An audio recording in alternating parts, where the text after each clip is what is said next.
कैसे हैं बच्चों? आज हम आप लोगों को पौधों में जनन के बारे में बताएंगे कि पौधों में जनन क्या कैसे होता है ना?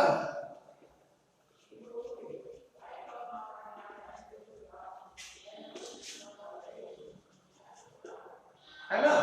रिप्रोडक्शन इन प्लांट कैसे होता है, पौधों में जनन जो होता है वो किस प्रकार से होता है, ये चीज हम देखते हैं।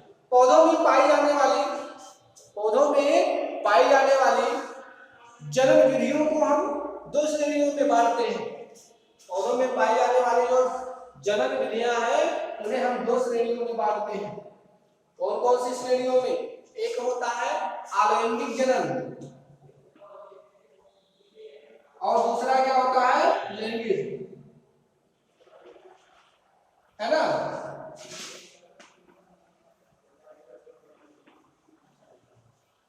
एसेक्सुअल रिप्रोडक्शन और सेक्सुअल रिप्रोडक्शन होता है, आलैंगिक जनन और लैंगिक जनन होता है। हम पौधों में सबसे पहले किसकी बात करते हैं? एसेक्सुअल की बात करते हैं।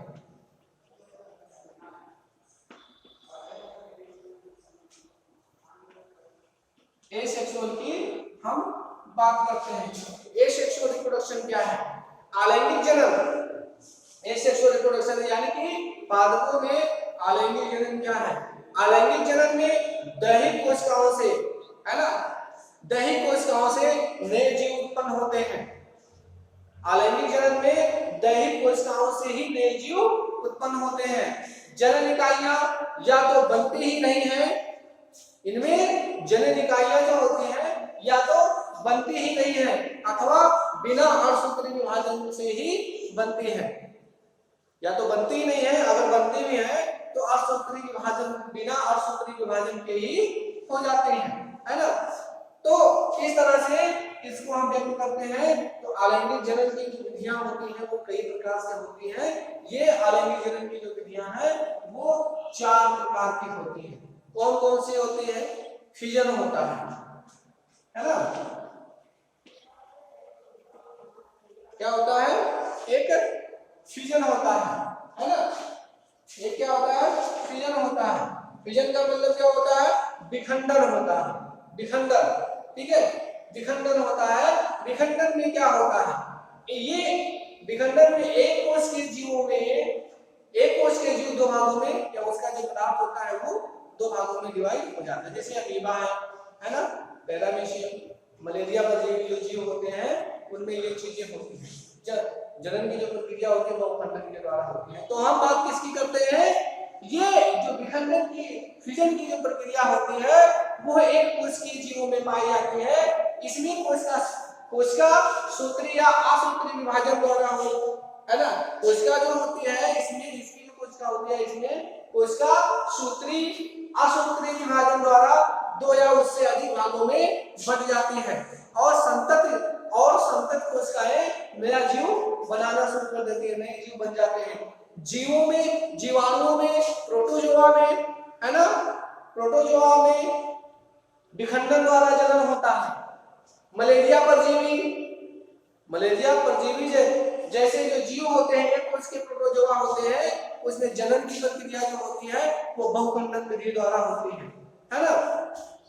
वहीं हम इसकी दूसरी विधि की अगर बात करें तो इसमें क्या स्पोर फॉर्मेशन की बात होती है। दूसरा जो होता है वो क्या होता है?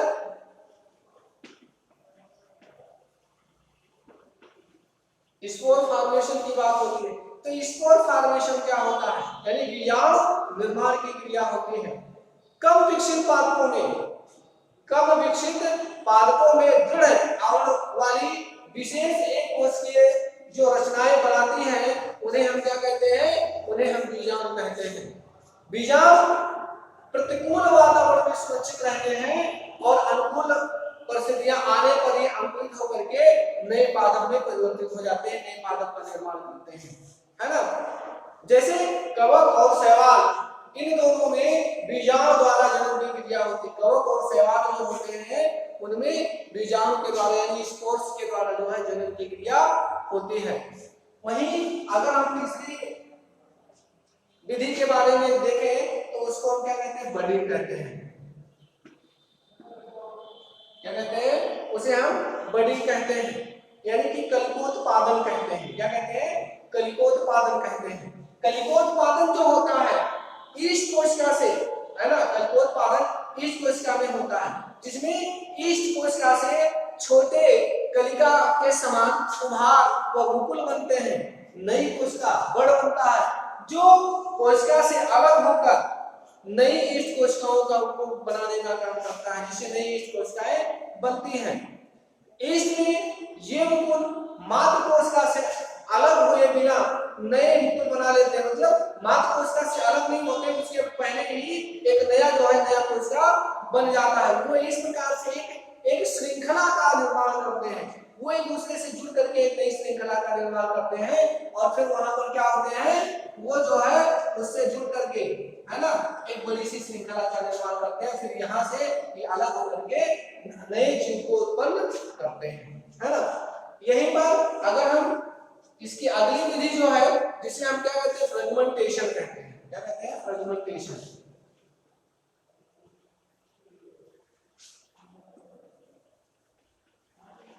फ्रेगमेंटेशन की हम बात करते हैं, तो फ्रेगमेंटेशन में क्या होता है? खंडन, जिसे हम हिंदी में क्या कहते हैं?